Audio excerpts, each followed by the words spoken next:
In this 25th anniversary year of September 11th, the Tunnel to Towers Foundation continues to honor America's heroes. Heroes like Fire Lieutenant Michael Wells, who was inspired by 9/11 to serve his community. After 14 dedicated years of service, he lost his battle with occupational cancer, leaving behind his wife, Katie, and their 3 children. Tunnel to Towers honored Lieutenant Wells by paying off the family's mortgage in recognition of his sacrifices. Donate $11 monthly and amplify your impact with a car or land donation. Go to T2T.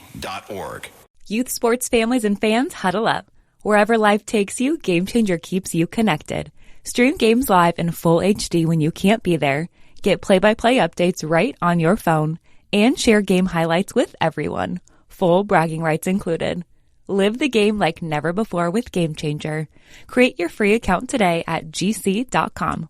Feisty, fearless, and fair. She's an Emmy-winning journalist from the White House to war zones, telling all sides of the story. This is the Rita Cosby Show. Breaking news. And tonight on the Rita Cosby Show, boy, it looks like a war zone outside of Delaney Hall, the ICE facility there in Newark, New Jersey. And we're getting a lot more details now of who's been arrested. We were talking earlier on Katz and Cosby about the fact that it sure looks like a lot of professional protesters and that there were a number of individuals that were from out of state. Well, now we're finding out that at least one of them came as far away as Portland, Oregon. So does that sound like somebody who has an issue with something in New Jersey? Or maybe they just like to protest. Maybe they just like to wreak havoc. Maybe they like to get paid. There's a lot of questions and who's behind all of this agitation. Also, we've seen a number of these individuals coming out, independent journalists saying, hey, look, we're looking at them over here and they've got a pile of helmets. They've got a pile of shields. They've got a pile of knee pads. They're not out there to peacefully protest. That is riot gear. And that is clearly that they are loaded to bear and create an insurrection. That's what this is about. And we just got some details from the Secretary of Homeland Security a little bit ago, guys. And Secretary Mullen was saying that 21 were arrested between May 26th and May 29th outside that ICE detention center. And another 20 were arrested on Sunday alone. As I mentioned, there's this guy from Portland, Oregon. By the way, Mullen says that they also knocked down a well-organized, well-supplied camp. Get this, that was stocked with supplies for detainees' families. So not only is it for the protesters, it's also for the fact that they're trying to help the families too as well. That the families are also getting extra freebies, if you will, because they're stocking up saying, hey, we'll help you. We'll help your brother. We'll help this. We'll try to get this to the detainee. Mama, if you want to come out here, I'll give you this one too. So they're giving out freebies to the families to get them all riled up to make sure that they'll stay out there protesting. And then they're giving helmets and knee pads and other things to these, quote, professional protesters. It's getting really, really ugly, and it's getting so dangerous. And in fact, one guy was arrested. Get this. There, one guy who seems to be in state from New Jersey. He's the one who bit the officers. And it turns out this 26-year-old guy was also accused. They tracked him down and looked at his background, found out that he was distributing child porn in college. So it sounds like a really wonderful guy. And then there's a 27-year-old from Brooklyn.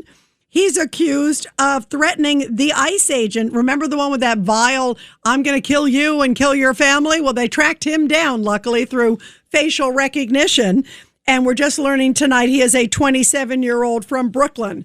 But then most of them are from not even in the tri-state area. And again, someone as far as Portland. Here's a little bit of some of the sights and sounds. The curfew is back in effect there because things have gotten so downright unruly. But listen to some of the sounds that were taking place last night there at the nice, peaceful protest outside of the ICE facility.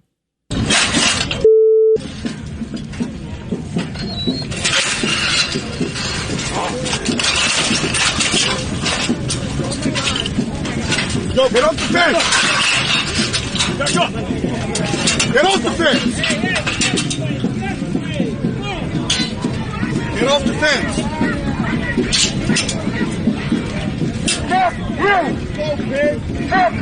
If you push that fence into my face, I will throw you on the ground and arrest you. You understand me? So scared.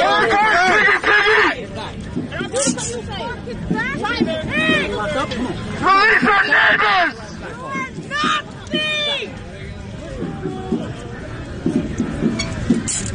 So shouting Nazis, shouting all these horrible things at the ICE agents. And here is Hakeem Jeffries. Of course, he's the House Minority Leader, the leader there in the House for the Democrats.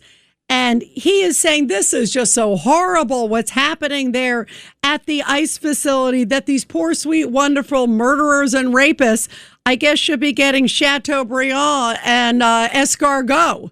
And I guess he has a problem with them getting jambalaya. And in fact, if you look at the menu, I was looking at the menu. The menu is really like pretty good.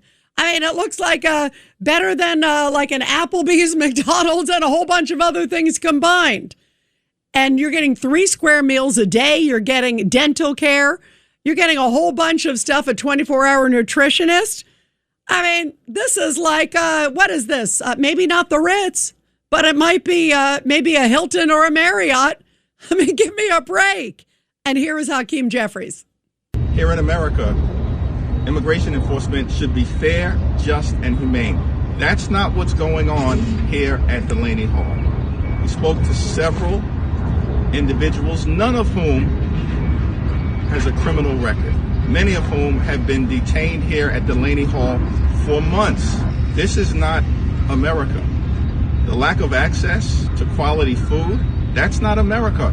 The lack of access to adequate medical treatment, that's not America. The retaliation that is taking place, that's not America. The fact that there are 18-year-old high school girls being held here is not America. Delaney Hall should be shut down.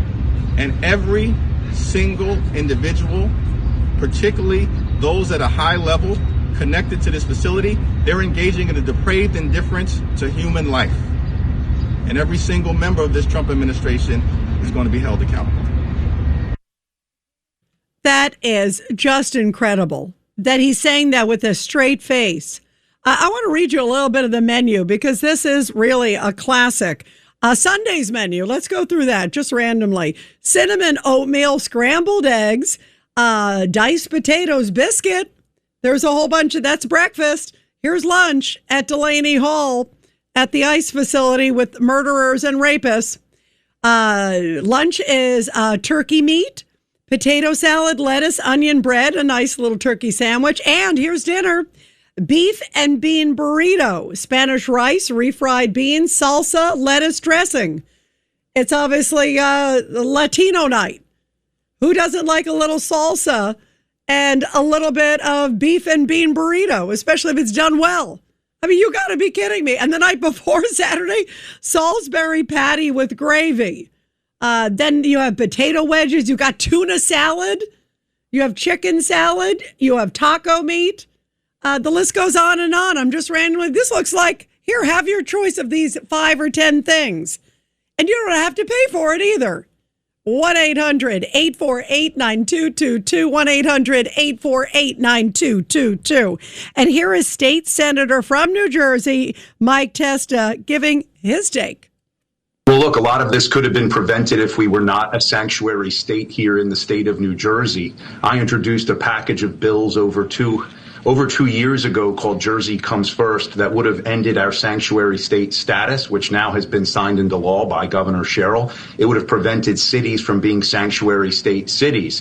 You know, it is hypocritical of Governor Sherrill to talk about this right now because she, along with other Democrat elected officials, fomented all of this discord. They sort of started the fire and now are shocked that the fire has spread out of control. And I want to be clear about this. People have the First Amendment right to assemble and peacefully protest. These folks are paid agitators. They are not peacefully protesting whatsoever. They are attacking law enforcement, both at the local, state, and federal agency levels. And that is not allowed under the law. That is just incredible. You cannot take the law upon your hands and say, okay, I'm not going to allow federal agents to wear masks. We're not going to cooperate. We can spit and bite federal agents. There's no law that protects you from assault. There's no law that protects you from cutting up garbage cans and making these makeshift shields like they're, Mel Gibson in one of the movies. Charge! Right? I mean, come on. It is so preposterous when you see it out there, and then you see them putting their knee pads on. This is not Mother Teresa out there protesting. And then the other news, everybody's talking about it. I can't wait to get your take, you guys. It gets worse and worse for this guy, Graham Plattner. Next Tuesday, not tomorrow, because tomorrow, by the way, is the California primaries. We're going to be covering a lot of it, and the polls are going to be closing while we're on the air tomorrow night. That's going to be interesting. We'll be right in the middle of it all. We'll see if the results come in pretty quick, because maybe, just maybe, there might be a Republican that ends up in the top two, whether it's in the governor's race or the mayor's race. You got Spencer Pratt on the mayor's side, who has the best AI ads. We're going to get to that. And then you also have on the governor's side, you got Steve Hilton. So, and he's been endorsed by Trump. I love Steve. We'll see what happens. So this is going to be a fascinating race. And if any Republican makes it in the top two, that will be historic. We'll see what happens, because it is blue California. But I got a good feeling we might see a Republican, maybe in one or both tomorrow night, at least maybe one of them. That's sort of my prediction. I think in one of those races, at least we will see a Republican. It's really neck and neck. So it's going to be a nail biter, and we'll have all of that tomorrow night. And then the following Tuesday is the main primary. And you got this guy, Graham Plattner. Now, I didn't think you could say something much worse about a candidate in 2026 than he's a communist. He has a Nazi tattoo. He hates women. He's made comments about gays. He's made comments about police. He's mocked veterans. He's just a really disgusting human being. And now it turns out he was sexting behind his wife's back. And then I guess she found out about it, and she told the campaign, according to reports, and said, hey, you should be aware of this, not because she thought it would get out, but just like FYI, this could come up. And this wasn't like some bygone be bygone. He was doing it apparently last year. They've been married only since 2023. Sounds like a really great relationship that you got yourself into with this guy. And now she's out there saying, oh, Graham, let's focus on what matters. Neither one of them, pay attention, guys, has denied it. Neither one of them has denied it. And it's coming not from some obscure source or what they could say is a competitive source or anything like that, or a political source. It's coming from the New York Times and the Wall Street Journal. They're the ones reporting that the former campaign manager of this guy, who's no longer there, was told by the wife last August that Graham has a sexting problem, and Graham has been sexting. Now, we don't know, was he sexting his private parts? We don't know. Was he sexting very salacious messages? I'm sure at a minimum, it sounds like. Sexting could be a whole bunch of stuff. Luckily, I don't know anything about it, but I've heard about it. So there's all this stuff out there that just makes this guy look worse and worse and worse. And it's so bad that even The View has come out. The View was like, okay, oh, that's not nice to make fun of him because of his tattoo. Oh, that's not nice to make fun of him because of all the other things that he said and did in the past.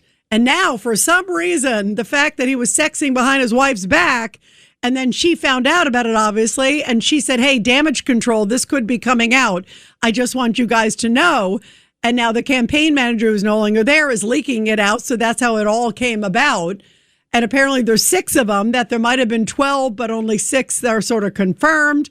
You can bet these people are going to be coming out. Can you imagine? You think these 6 people are going to stay quiet between now and November if he wins the primary next Tuesday?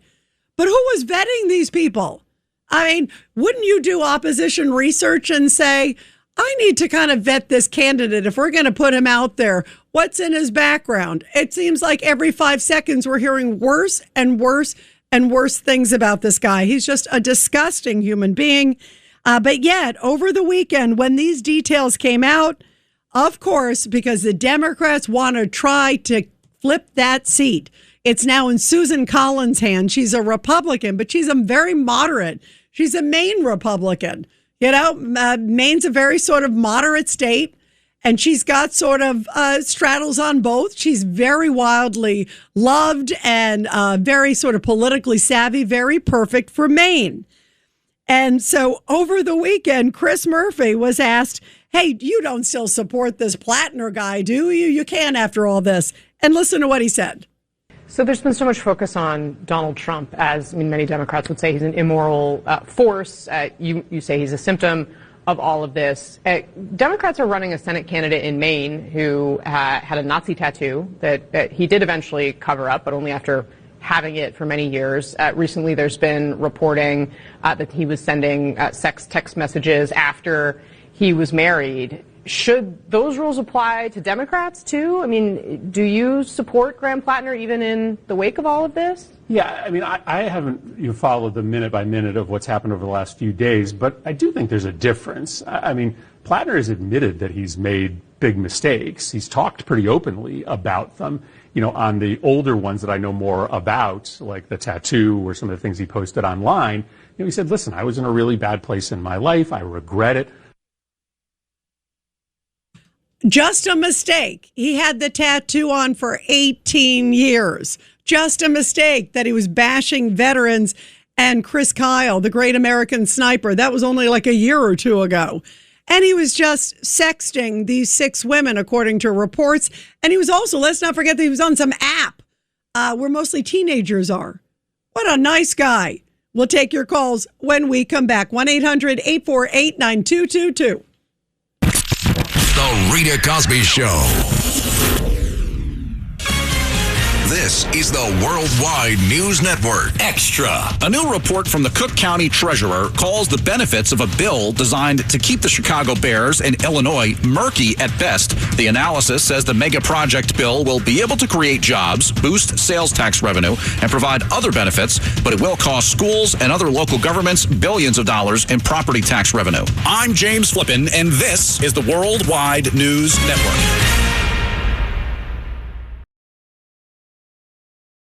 Roger Stone here. Your dollars are losing ground, but gold isn't. American Sovereign Bullion helps you protect your wealth through real, tangible assets. Through their nationwide wholesaler network, you get some of the best pricing on gold and silver delivered straight to your door. Since 1912, the U.S. dollar has lost 97% of its purchasing power. Meanwhile, gold continues to prove its strength. So call 844-272-2428. That's 844-272-2428. Or visit dyingdollar.com to request your free gold and silver guide. That's dyingdollar.com.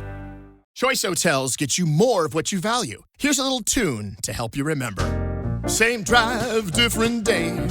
Don't you wish you were getting away? Pack your bags and come on through. Texas, Ohio, Alaska, we're up there too. Comfort Inn, it's calling your name. Save on the stay. Oh, and free waffles are yours to claim. Well, I hope you like my little song. Book direct at choicehotels.com.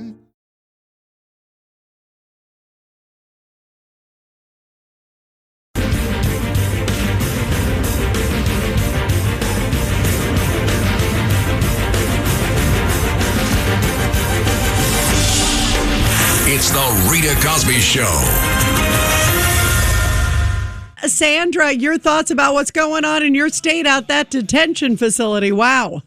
Well, first of all, when I heard you recite the menu, it kind of confirmed what Tom Homan said. I heard him tonight, and I always believe him. He is not a man that lies, okay? We all know that. He's so real and so honest. So he said he ate the food there, and he said it's good. And, he made a point that was that's very important for us to know. They're saying that a lot of people are starving. He said that's BS. They go in their rooms with their food, and that's why they're not in the cafeteria. So it looks like they're not eating, but they are. They get their food, they take it into their room. Oh, it's so good. Probably they're getting second and third helpings, and they don't want to look like a pig, so they bring it back to the room. But you know what? That's funny, actually, Sandra, because when you look at the menu and the fact they have a 24-hour nutritionist and dental care, Also, I think they have like ping pong tables and movie theaters. Come on.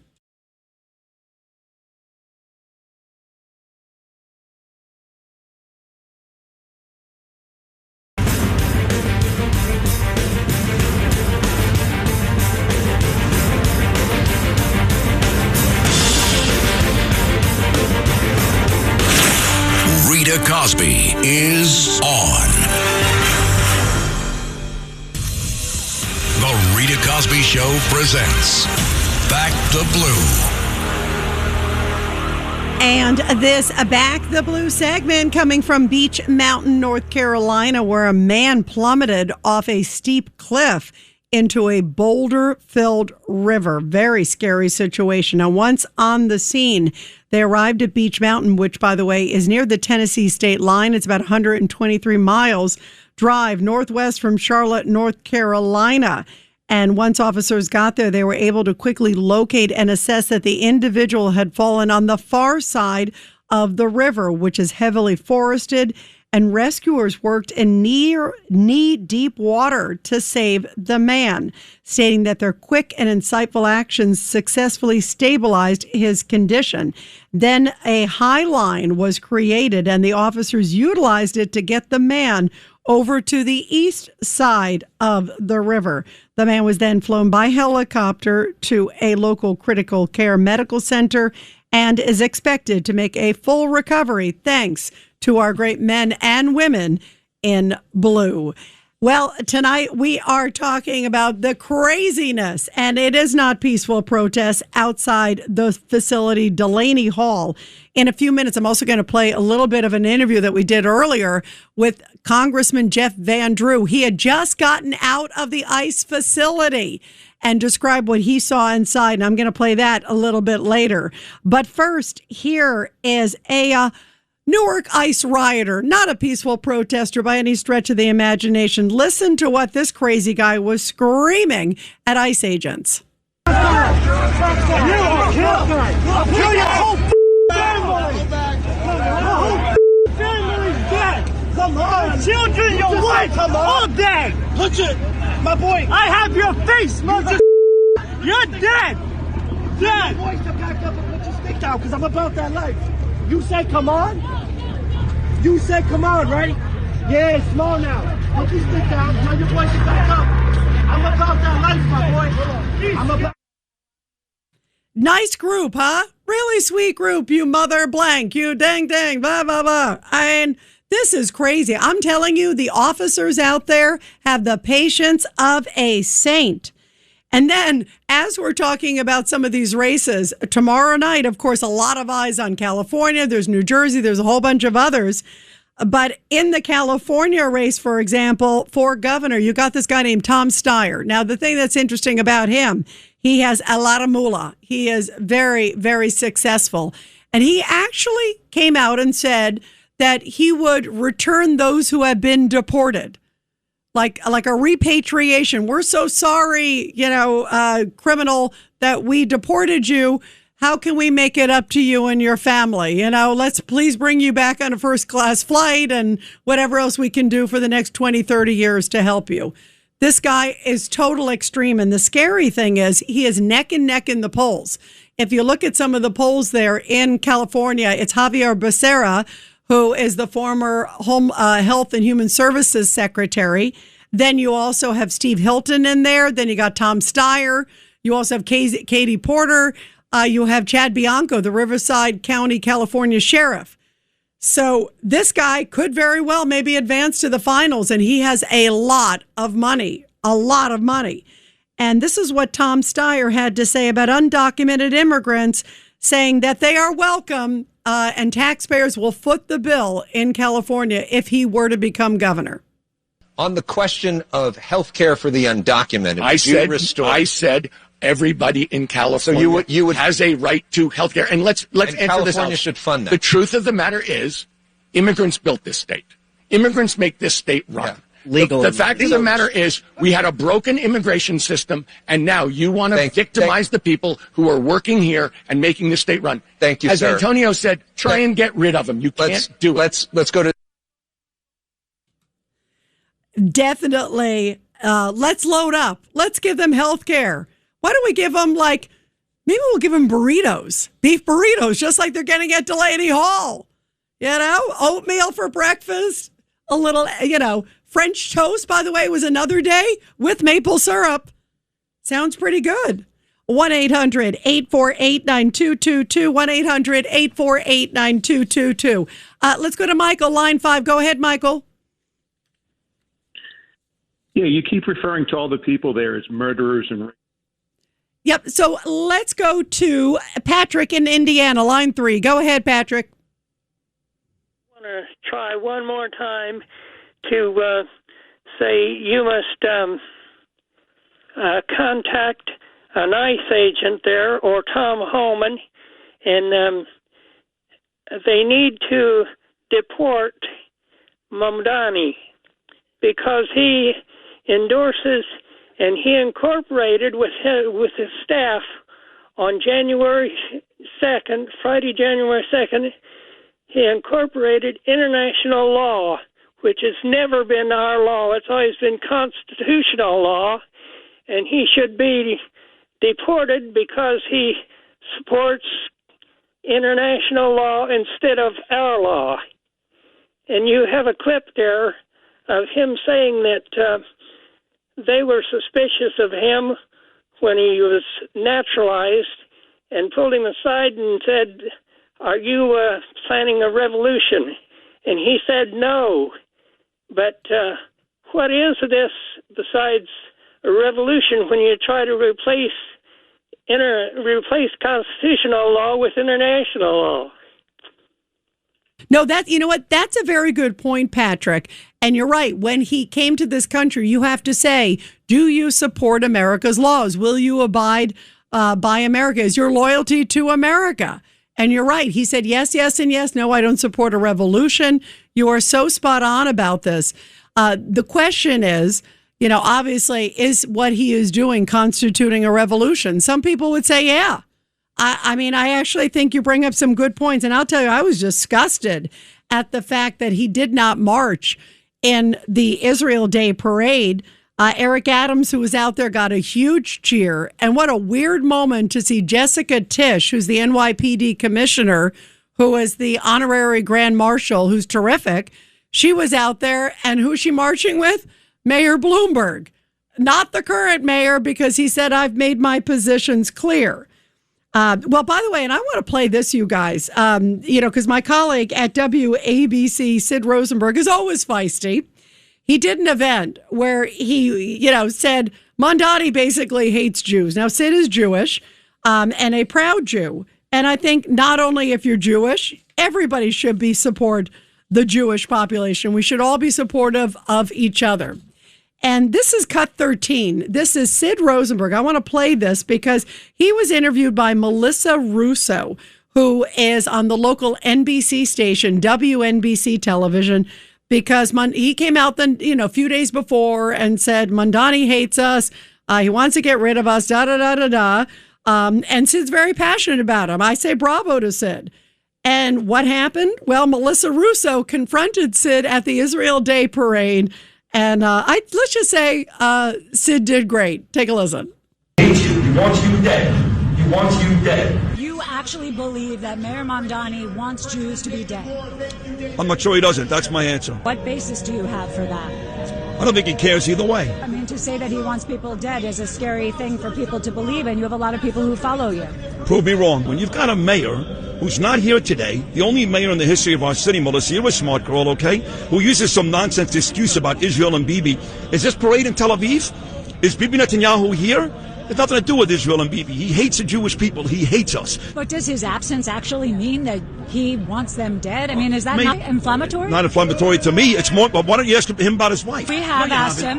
Sure we have. The press in this city is much more obsessed with what Sid Rosenberg says on a radio show than what the mayor, his wife, and his father. You guys should be pressing that guy every single day and not worry what I have to say at a private Jewish event on a Wednesday night in Battery Park. As the mayor of our city, I take seriously my responsibility to protect the safety and well-being of every New Yorker and every event, regardless of my attendance. With due respect, Sid, you have a big following and people listen to you. And if you're telling people that Mayor Mamdani wants Jews dead, does that not make Jews feel more fearful than they already do? Isn't he providing the resources and having his police commissioner protect this parade? Hold on a second. He's providing resources. He had 2 opportunities to put buffer zones in front of synagogues and shuls. He did neither one. He celebrated Nakba Day. Listen, if I say something that's a little inflammatory, he says stuff every day that's inflammatory. Tough. Every opportunity, he fails. You're doing a good job. Thank you very much. I love it. You're doing a good job. That's not like Trump says, blah, blah, blah, blah, blah. Thank you very much for your attention to detail. Donald J. Trump. That was a great ending, Sid. Bravo, Sid. I'm telling you, why say, oh, yeah, why is the rest of the media not going, hey, wait a minute, isn't it really despicable that he's not here at the parade? Isn't it really despicable that he continues to bash Israel? He says he's not anti-Semitic, but he bashes Israel at every turn. Where's the rest of the local media in New York? It's like they're like cowering in a corner. They've lost like their sense of mission. What about covering everybody fairly? And what about had they done it during the campaign? Remember, they gave him such a pass during the campaign. He was saying the craziest things in the campaign. And at least I'll give Mamdani credit for he's one of the few people who lives up to his campaign promises because he advertised what he was going to do and he's doing it times 10. And I'm proud of my buddy Sid for speaking out. Bravo, bravo, bravo. Well, the other big issue is now, did you hear this one? Well, guess what? Mamdani's saying maybe we should change the name of the Ed Koch Bridge. Now, Ed Koch, of course, is Jewish. So could that be a coincidence? I don't think so. And Ed Koch, by the way, I loved Ed Koch. I adored Ed Koch. I remember talking to him and interviewing so many times, seeing him at almost every single parade. I can't imagine one that he missed. He was such a character. And whether you love him or hate him, he was so personified of New York. I loved him. I loved his spunk. I adored Mayor Ed Koch. He was such a character and really just personified New York City, the Big Apple, and a big personality. Well, earlier we talked with Peter King, and this is what he had to say about Ed Koch and why he thinks maybe Mamdani thinks it shouldn't be called the Ed Koch Bridge anymore. You can't make this up. Wow. Ed Koch was not just Jewish, not just a supporter of Israel. He was proud to be a Jew, proud to support Israel. Right. He was outspoken. And I just think that that offends people like Mamdani more than any of us can appreciate. Probably the judge can appreciate more than anyone being Jewish himself, but not being Jewish. I just see it's in him. He reeks of it being it's not anti-Semitic, anti-Jewish, anti-Israel. I don't know how you want to categorize it. I think it's anti-Semitism, but it's a visceral hatred that he and his people have. I mean, they will condemn anything Netanyahu does that isn't perfect. They condemn it. Meanwhile, there's atrocities being carried out by so many different countries and groups around the world that they're absolutely silent on, including Hamas. Yeah, including Hamas. Somehow they're not critical of Hamas. Oh, no, actually, they're not critical. They're praising Hamas. I forgot about that. Remember, his wife liked the tweet about what Hamas did to Israel after October 7th. And he said, oh, she's a private citizen. She's a private citizen. No big deal. Nothing to see there. And now you would actually consider renaming the bridge after Ed Koch, who was such a character, larger than life character of New York. Is it because he's Jewish? Remember, he embraced the Jewish population too so much. He did so much for the Jewish, citizenry in New York too. So it wasn't just that he was Jewish. He was a big supporter of Israel. I mean, come on. This is nuts. And the fact he wouldn't march is nuts too. 1-800-848-9222. 1-800-848-9222. Let's go to Al in Yonkers on line 4. Go ahead, Al. Yeah, hi, Rita. I just want to say with Mayor Koch, I mean, it's really in poor taste that our current mayor wants to rename the bridge of our second Jewish mayor in the city. I mean, the first one was Abe Beam and then Ed Koch. Ed Koch did so much. I mean, when he was a congressman in the Lower East Side, down there, Union Square, he was a reformer. He came into that office and he was part of a movement to get rid of the last remnants of Tammany Hall. Carmen DeSapio, who was the district leader, and he was the last boss of Tammany Hall. And then, Mayor Koch ran. He became more conservative in 1977. He narrowly beat out Abe Beam in the primary and Mario Cuomo. And he became more conservative because housing was a big issue in Queens that year. And he just, was an unforgettable character. He served honorably for 3 terms.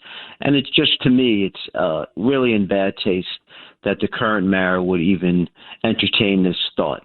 And do you think it's a coincidence because he's Jewish and he was very beloved and very vocal, a huge advocate of the Jewish population, obviously of many populations. But I mean, to me, he doesn't march in the parade. He doesn't condemn the comments that his wife liked, and they keep trying to say, oh, it was in the past. Some of them weren't that long ago. And he says, you know how my views are. Why would I march in a parade? I find that disgusting. And now the thought that he'd want to get rid of a beloved Jewish mayor, I don't think there's any coincidences here, Al. Yeah, I think it's definitely possible, but I think he, even before he became mayor-elect, during the campaign, he had spoken to his inner circle and his supporters, and they even mentioned that they were going to entertain this, that the renaming should have not take place, and if they get in, they would rescind it. Right. I that's why I say, Al, he's at least keeping his campaign promises. I mean, who goes out there and says, I'm going to trash, one of the most beloved, iconic sort of mayor characters out there. And again, it comes right after the fact, as we're hearing, of course, that he didn't march. And why he didn't march. He was defiant. It wasn't like he's busy. He's like, it's not in line with my views. I've made my views clear. I mean, it gets worse and worse and worse. And just as, Sid was so aptly talking about, he didn't support the buffer zones around religious institutions because he felt they were free speech when they were blocking the doors and pushing officers and shouting and scaring those at that temple at the Park East Synagogue. That says it all. Al, thank you. We are in for a very bumpy ride. Wow. 1-800-848-9222. And we'll continue after the break. It's the Rita Cosby Show.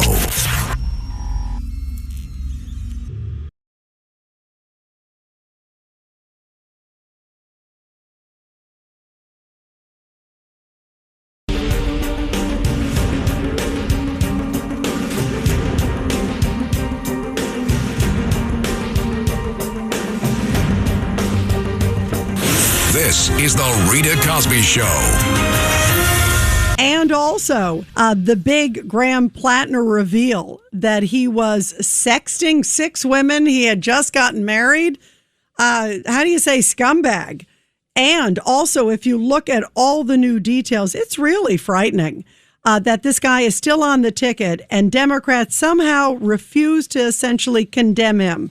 Oh, he just made a little mistake. No big deal. That's what Senator Chris Murphy, as you heard, said, because they are so desperate to win what could be a very pivotal Senate seat if they could flip it, that they're willing to say, yeah, I'll take a Nazi who cheats on his wife and hates gays and Jews and women and veterans and police. Is there any group that he does like?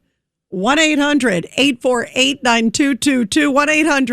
1-800-848-9222. Let's go to Dom in Minnesota, line 5. Go ahead, Dom. Rita, the Democrats are falling in love with a billionaire oligarch, Tom Steyer, endorsing a Nazi sympathizer who's sexing random women, backing a guy who thinks that God is non-binary. And Jill Biden is out there saying Joe Biden was the greatest gift to the country from God. I think this is the year Republicans should be able to sweep all 4 branches of the government: legislature, judiciary, the executive, and the fake news. In that order? In that order? Yes, in that order. By the way, Delaney Hall was used as an immigration detention center under King Barack in 2011 through 2017. Yes, and there were very minimal protests out there, nothing like you see here. And that's why, Dom, you bring up, you're right, it's been in existence. It wasn't a problem. The only thing that changed is Donald Trump's in power. That's the only thing that's changed. And they just want to protest the heck out of that. I guess they want another summer of love, Dom. Remember how disruptive and how chaotic and horrible that was? I feel like this is a bit of a primer for that, sadly, Dom. What do you think? Yeah, because, the Democrats are proving every day what Rush Limbaugh had been saying all along. Politics is showbiz for the ugly, and they're getting uglier by the minute. I hope the people realize that. Yeah, no, you're right. And that's the scary thing, that it's so bad. It's so horrible. Anybody with common sense can see these protests are really getting out of hand. They are dangerous. Peaceful protests, not there.